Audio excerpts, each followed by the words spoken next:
We come now to motion number 2 on landfill tax. Minister to move, Mr. Damian Hinds. Madam Deputy Speaker,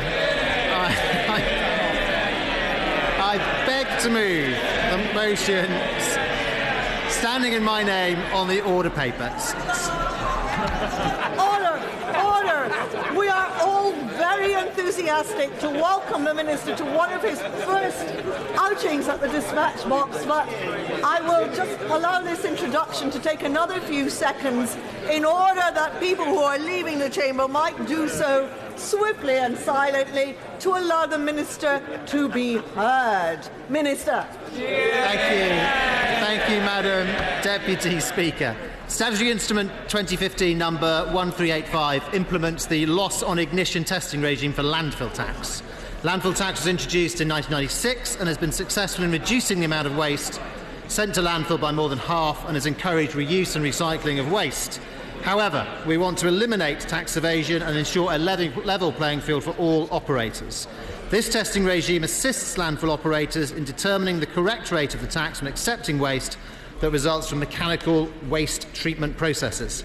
The regime was introduced on 1st April by way of legislation included in the Finance Act 2015, and an order, Statutory Instrument 2015 number 845, was made under it using the affirmative procedure just before dissolution. Unfortunately, it was not possible to secure the time for the order to be scrutinised and approved by the new Parliament before it lapsed on 14th June. Therefore, we have made a new order which came into effect on 15th June, ensuring the provisions introduced on 1st April continue uninterrupted. Today's debate gives us the opportunity to scrutinise the order and vote on confirming its status in law. There are two rates of landfill tax, Madam Deputy Speaker, a lower rate of £2.60 per tonne for the least polluting waste and a standard rate of £82.60 per tonne for other taxable waste. Operators... I hesitate to interrupt the Minister. This is not a place for general conversation. The Minister is making an important speech. I'm addressing the people behind the chair. Minister. Madam Deputy Speaker, operators pass on the cost of the tax to those using their site to dispose of their waste. For some types of waste, it can be difficult to determine visually which rate of tax should apply, and this is particularly the case with the so-called waste fines, which are the residual materials produced by the mechanical treatment of waste at waste transfer stations and similar facilities. In recent years, this type of waste has increased significantly in volume. Some businesses sending waste to landfill have deliberately misdescribed this waste to evade the standard rate of landfill tax. When landfill site operators raised concerns, we responded by working closely with the wider waste industry to devise a testing regime. The testing regime provides an objective way to determine the rate of landfill tax that should be paid on these fines from mechanical treatment, while at the same time protecting compliant landfill operators.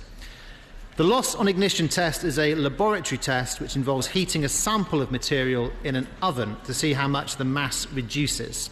This provides a highly reliable indicator of the percentage of waste that is degradable. With the higher the percentage, the more polluting the waste. Each year, the operator has to take a minimum number of samples from each of its customers for testing. The frequency increases if certain risk categories are triggered, including where a sample from a particular customer has failed a test previously. The operator can also instigate a test if they suspect a load should not pay the lower rate of tax. Only qualifying fines that produce laboratory tests at or below a 10% rate are eligible for the lower rate. However, to allow for adaptation of processes, there is a 12-month transitional period that we are now in which we will allow waste with test results up to 15% to be subject to the lower rate. The testing regime has been welcomed by landfill operators because it gives them more certainty on the correct rate of tax to pay and to pass on to their customers. The order does not apply in Scotland, as the tax was devolved to Scotland on the 1st of April 2015, the same day the new regime came into force. Mr. Speaker, one of my very first visits in this role was to a landfill site. No one can say that life isn't glamorous. And I've seen for myself this test is already working in practice. providing certainty and fairness to all parties. The test will help address the tax evasion within the waste sector and provide a level playing field across the waste industry. It has been developed with and supported by the wider waste industry, and I'd be happy to address any questions that honourable and right honourable members may have. The question is as on the order paper. Alison McGovern. Thank you, Mr. Speaker. Now, as the Minister has helpfully set out, the landfill tax was first introduced in 1996, and under the last Labour government, the standard rate was increased on a number of occasions to support its main aim of encouraging more sustainable alternatives for the disposal of waste. Labour therefore supports the principle of the landfill tax, and we believe that thorough enforcement rules are an important part of this system. In fact, according to the Library, from the introduction of the tax up to 2009, the proportion of waste sent to landfill had fallen by around a third, accompanied by a similar increase in recycling. Surely a good thing, if ever there was one. So, is the Minister able to provide, just briefly, any up-to-date figures on the effectiveness of the landfill tax in reducing the levels of waste disposal and in promoting recycling activity? Secondly, the tax information and impact note accompanying this measure outlines the impacts to industry, but not the corresponding impact on waste disposal. And it appears that the latest publicly available figures are now some years out of date, something I am sure the Minister will want to correct soon if he is not able to now. Finally, the note also states that these new measures will have minimal operational impact on HMRC. Now, it was recently reported that HMRC is losing a further fifth of its workforce, despite criticism for various quarters, including our very own Public Accounts Committee, and that HMRC is not meeting acceptable service standards. So we know that HMRC is dealing with about 200 registered landfill site operators and around about 450 mechanical treatment plants, which dispose of those qualifying fines which this order provides for. So what resources does the government intend to put in place to administer the new scientific testing regime, which the Minister mentioned and had such a wonderful time visiting and observing for himself?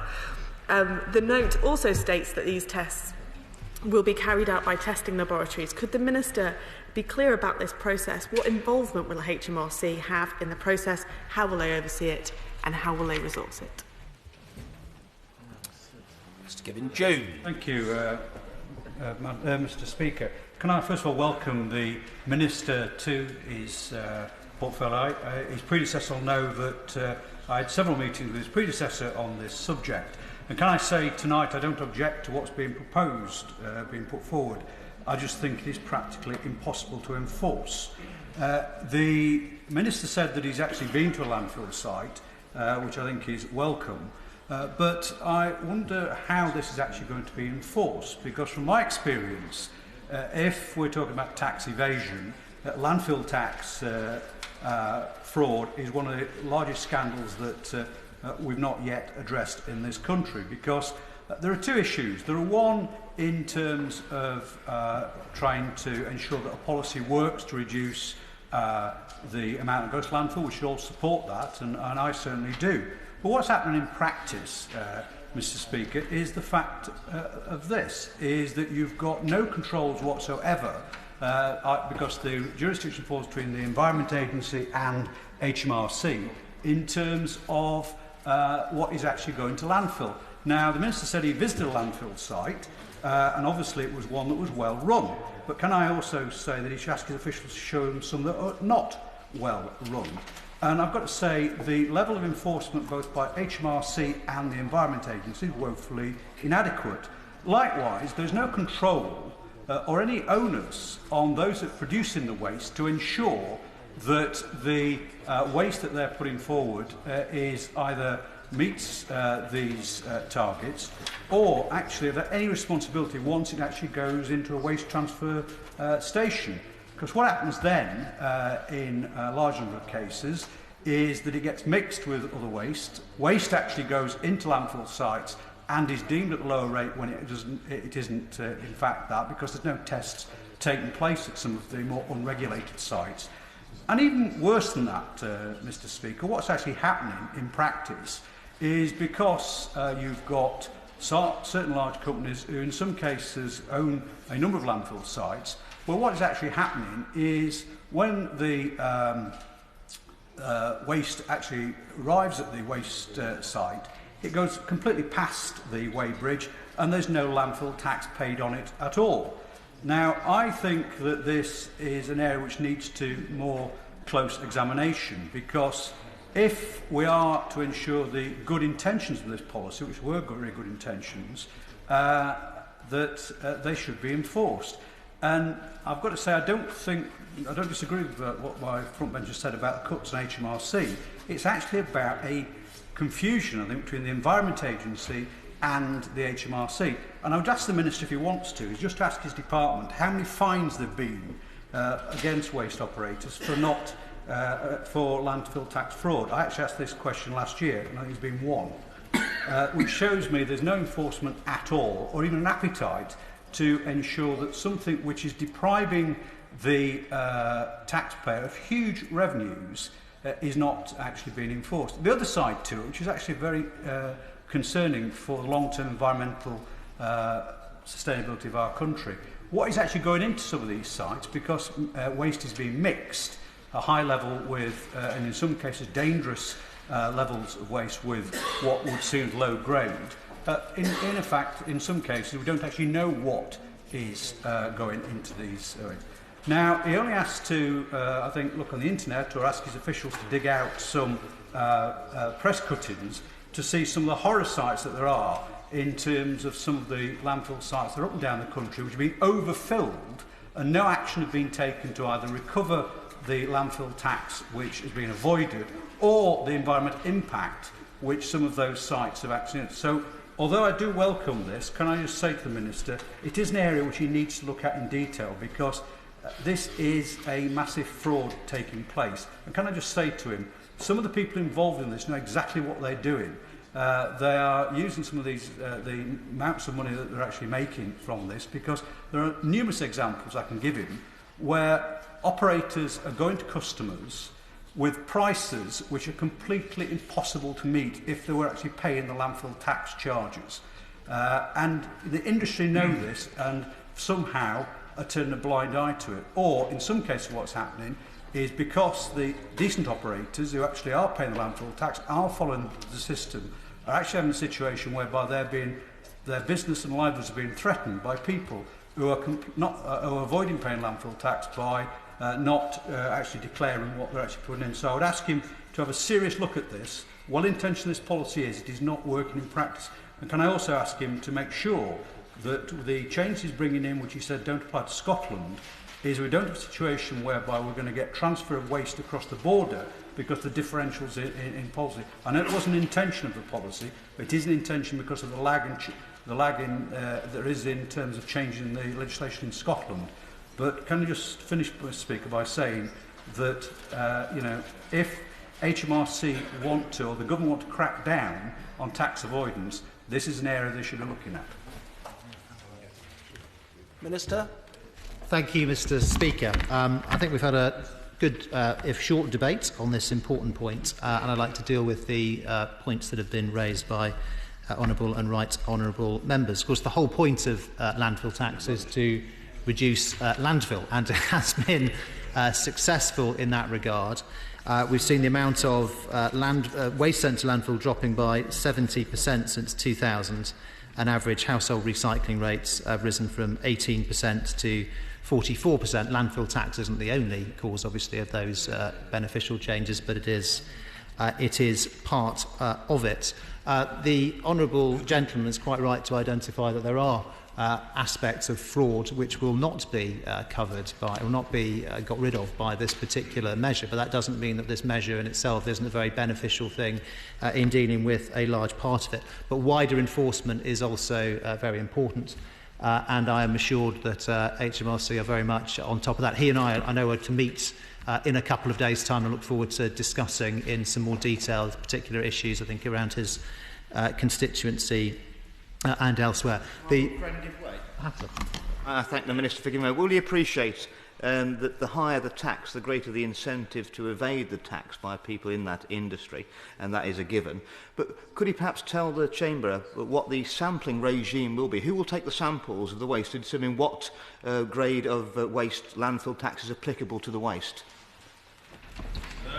The sampling regime is that landfill operators must take a certain number of samples per customer load, depending on the risk profile of that particular customer. So if you have a low-risk customer who's never had a difficulty with before, then quite rightly it should be a light touch regime. But where there are higher-risk customers or where there have been problems in the past, then that frequency has to increase. And then this test happens, this loss on ignition test, which will find out how much of the volume of the sample is degradable, and in its steady state there's a limit of 10%, but for a limited period of a year, in order to allow industry to transition, there's a slightly higher rate. A slightly higher rate of 15% is allowed.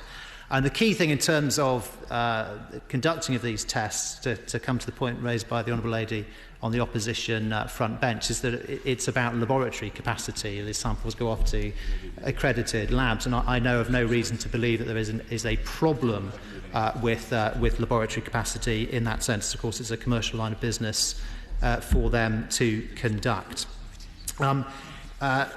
HMRC kind of compliance in general is a wider issue, of course. You can't be in absolutely every operator's yard at every moment. But HMRC treats all forms of tax evasion extremely seriously and has a statutory duty to ensure, of course, that the correct taxes are collected, as well as an incentive, a direct incentive to do so. I thank the Minister for giving way away. But surely, can you see from the sampling regime that the next area of potential tax evasion will be on the sampling regime, and what samples are taken from a large load of waste? I'm grateful to my honourable friend for that intervention, and of course it is the case that there's probably no absolutely foolproof or fraud-proof system of taking samples where there aren't ways that people will seek to get around it. But the challenge, of course, in compliance is to interrupt that activity and to try and make sure that it doesn't happen. Over the last 15 months, HMRC has accelerated its response to addressing tax aspects of waste crime. Has a range of responses, including criminal and civil investigations and cross-tax approaches by the National Waste Sector Task Force. Would you ever tell the House how many prosecutions they've taken forward? I'm sorry, I'm going to have to ask him to repeat that. Could you tell the House how many prosecutions they've actually taken forward? I may get inspiration on that point before I sit down. If not, I won't have to write to him, because I'll be able to see him on Thursday, and I will be able to update him. The budget in 2015, the coalition government provided a further £4.2 million of funding to the Environment Agency, specifically to tackle waste crime. This will enable them to take action against more illegal waste sites and illegal waste exports. HMRC always acts on information indicating non-compliance. It generally does not comment on specific allegations of tax evasion and fraud for legal reasons. HMRC fully engages with key partner agencies, most notably the environmental protection agencies of the UK and DEFRA, to ensure that compliance and enforcement activity is properly coordinated against government. Finally, on the question about Scotland, this is a devolved tax, as the honourable gentleman will know, but it is set currently at the same rate on both sides of the border, so there is no incentive to cross the border in order to access a lower rate. And of course the rest of the UK agencies, HMRC, are in close contact, regular contact with Revenue Scotland, as are the two relevant environmental agencies each side of the border. Mr. Speaker, we've had a useful debate, I think, on this instrument. I hope I've covered members' concerns adequately, and I commend this order to the House. Order. The question is as on the order paper. As many as are of that opinion say aye. To the contrary, no. I think the ayes have it. The ayes have it.